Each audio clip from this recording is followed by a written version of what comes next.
If you're looking for the best audio editing apps for podcasting in 2023, then you will want to hear this list.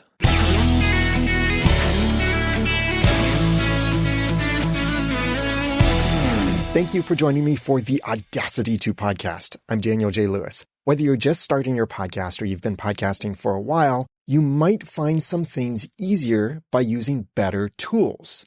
And one of the most common tools we use as audio podcasters is an audio editing app. So here are the apps I recommend most for podcasting in 2023. And a little side note here, I prefer the friendlier phrase audio editing app instead of the commercial term digital audio workstation, or DAW, said DAW. Right? That just sounds so businesslike. I feel like I have to go grab a suit and tie when I say DAW, or I start talking about your digital audio workstation. Okay, that tangent aside though, DAW, audio editing app, digital audio workstation, whatever you want to call it. We're talking about editing the audio for your podcast and the app that you use. Now, this list is computer-based because I still think that the best experience for editing audio or video is on a computer. There are plenty of options for mobile devices, but that would be best for a different episode. And before I get into sharing these links and recommendations, to disclose to you, I am an affiliate for some of these. So I might earn a commission through your purchases that you make through some of my links that are in the notes or on the website at theaudacitytopodcast.com/audioediting23. But I recommend things I truly believe in regardless of earnings, as you will see with my number one suggestion. How's that for a little teaser? So getting into this list, follow along in the notes for this episode. Now, I know what you're probably doing. You're looking at the chapters for this episode, or you're looking ahead in the notes to see what is my number one suggestion, aren't you? Come on, fess up. You're doing it. Tweet me at the Daniel J. Lewis if you sneaked a peek ahead to see what my number one suggestion is, because like a top list, this is going backwards. But you can follow along in those notes if you haven't already inside your app, or go to the audacitytopodcast.com/audioediting23. Number 4, Audacity.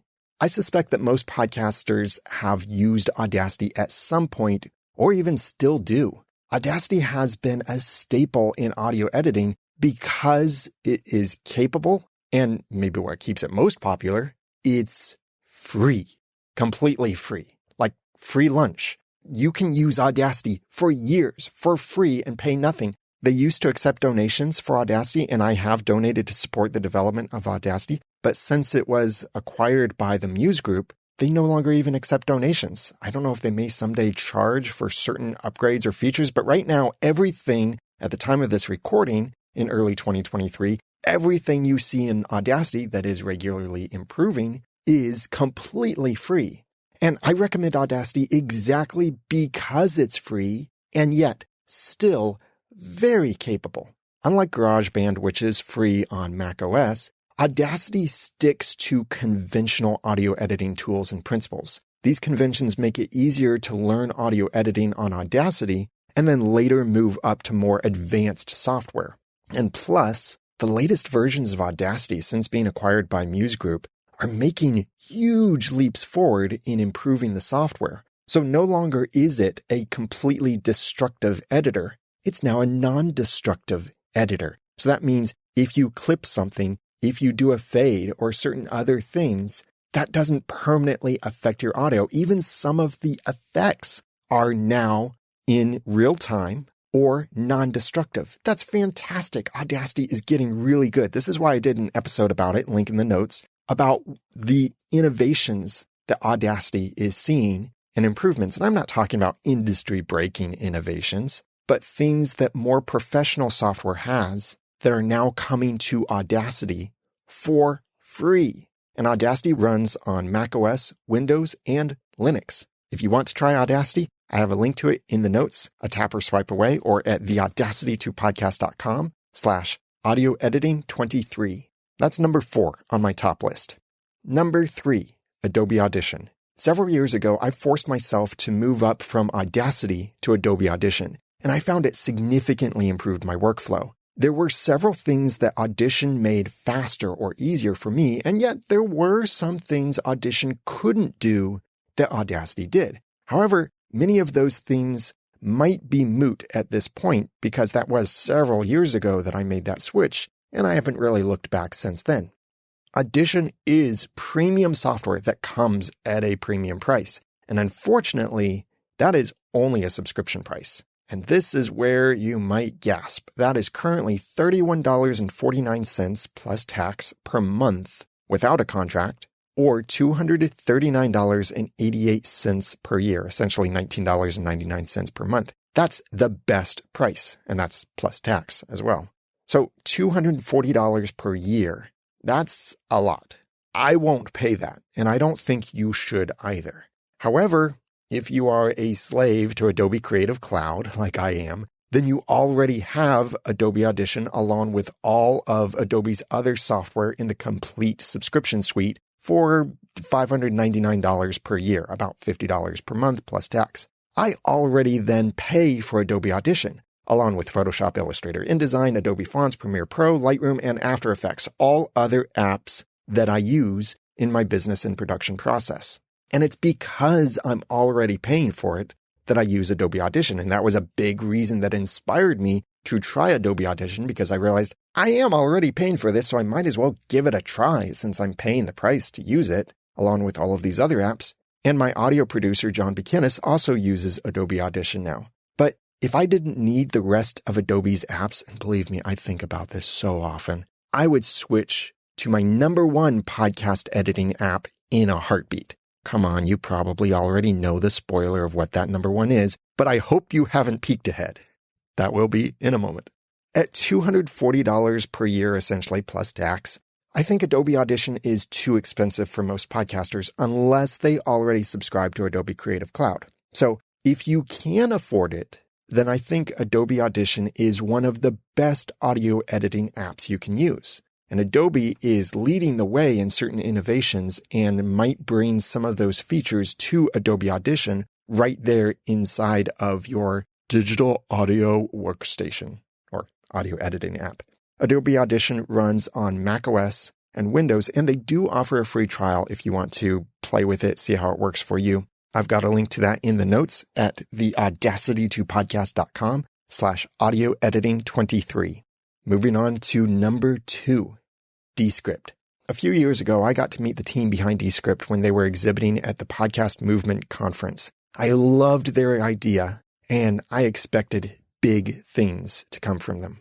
Why? Because Descript takes an industry-leading, intuitive, user-friendly approach to editing audio. Although you can edit with a conventional audio waveform like in other apps, Descript transcribes your audio to let you edit audio like editing a text document. You can see the words that you spoke and your co-host spoke. You can select them, then move them around or delete them with complete ease, just like editing a text document. And that's editing your audio. You don't have to look at the waveform. You can just edit the words.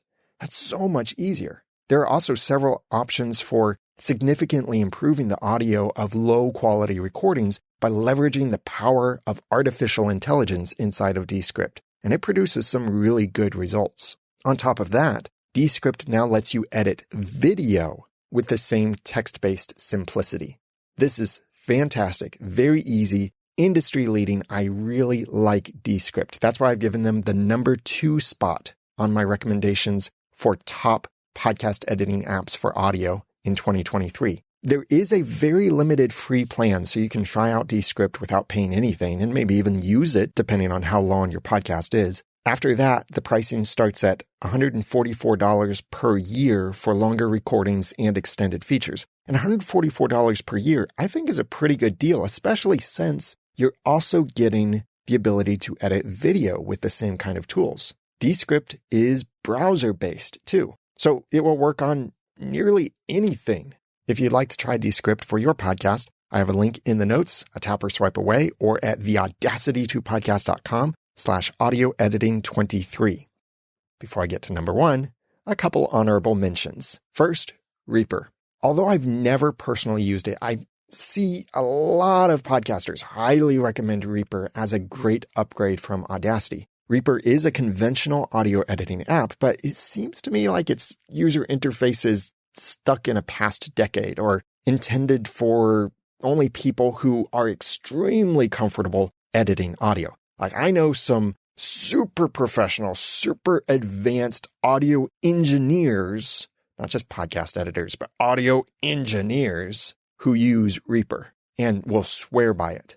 Maybe that's a bit too advanced for you. And a quick look at their not so mobile friendly website might overload you with technical terminology and technical looking images. But the pricing is reasonable. Currently $60 for personal use or commercial use if your yearly revenue is below $20,000. Beyond that, it's $225 for a commercial license. However, these are one-time licenses that include free upgrades for quite some time. Like right now, the current version is 6.75, and the license for that current version, 6.75, promises free upgrades through version 7.99. So that license will last quite a while. Reaper is available for Windows, macOS, and Linux, and it offers a fully functional 60-day trial. You can try it out through the link in the notes at theaudacitytopodcast.com/audioediting23. Second honorable mention, Adobe Podcast. Formerly known as Project Shasta, which is hard enough to pronounce, Adobe Podcast, and that's singular, not plural, is an even simpler text-based audio editor similar to Descript, but significantly optimized for even easier use. For example, instead of having variable controls over audio processing settings, Adobe Podcast offers a simple toggle switch for different AI-powered effects. Nonetheless, the simple results still sound great. Some people think they sound even better than Descript's studio sound. There's no audio waveform in Adobe Podcast. You're editing only with sections of transcript and audio clips. But there is actually a built-in guest or co-host audio recording feature you could use instead of Squadcast, Rivercast, Zencastr, or StreamYard. And then your other guest or co-host gets their voice transcribed as well, and you can enable the processing on their voice separately from your voice. It's amazingly easy. Like dead simple easy.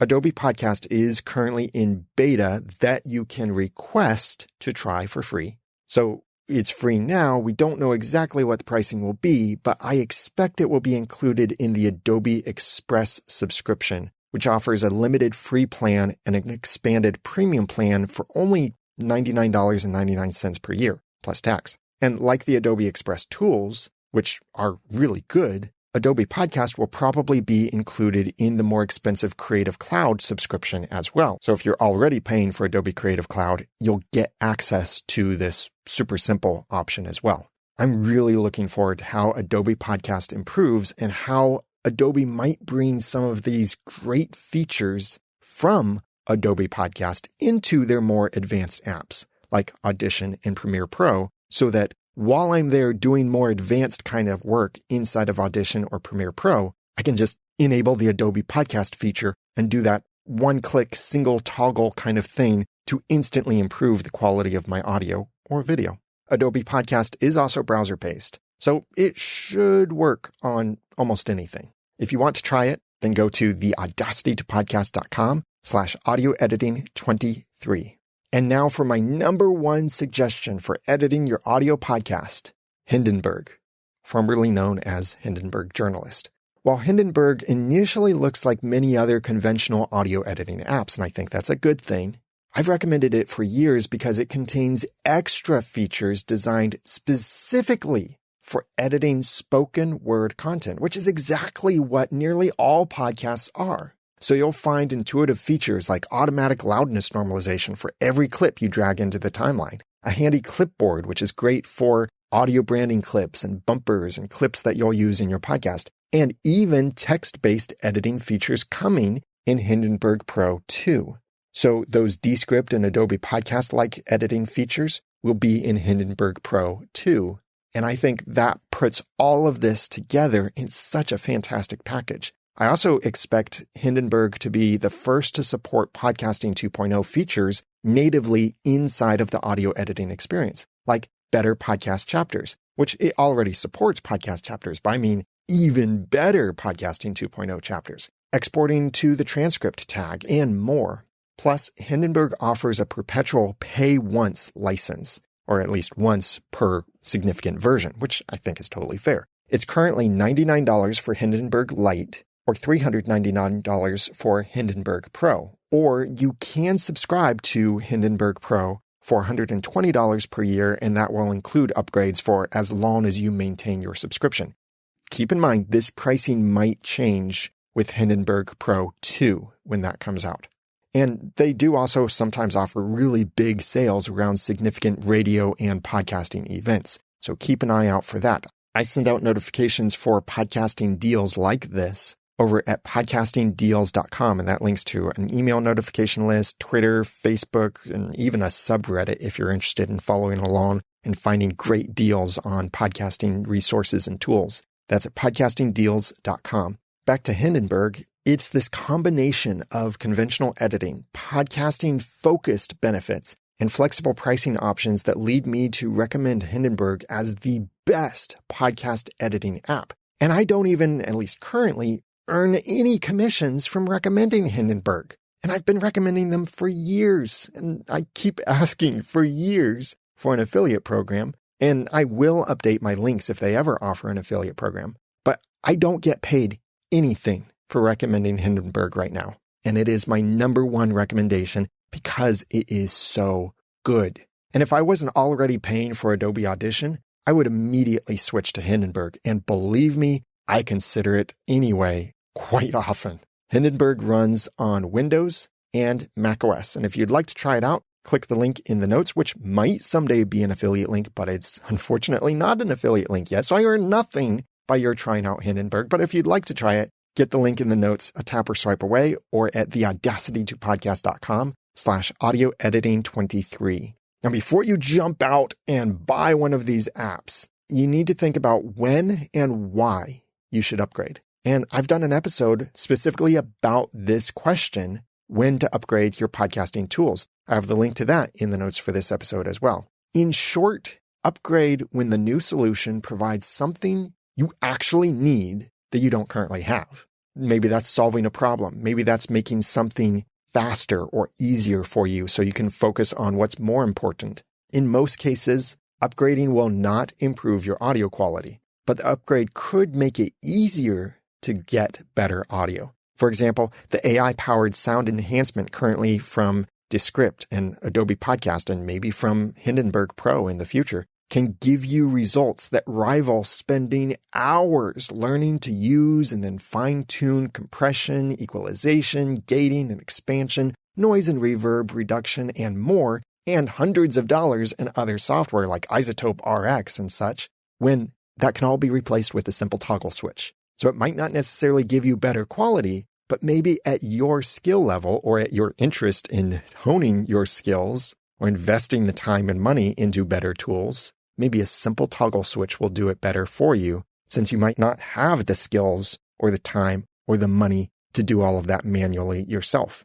Ain't nobody got time for that. So if you need something simpler, try Descript or Adobe Podcast. If you need something conventional but better, try Hindenburg. Again, I have the links to all of these, and some of these are affiliate links, so I might earn commissions from qualifying sales if you purchase through my links. But as you can tell, I recommend things I truly believe in, regardless of earnings. If you want these links, go to theaudacity2podcast.com/audio editing 23, or they're a simple tap or swipe away inside of your app. If you have some thoughts on any of these apps or other things to consider, I'd love for you to comment as well on this episode. You can do that on the website at theaudacity2podcast.com/audio editing 23. Now that I've given you some of the guts and taught you some of the tools, it's time for you to go start and grow your own podcast for passion and profit. I'm Daniel J. Lewis from theaudacity2podcast.com. Please follow me on Twitter at @TheDanielJLewis, and thanks for listening.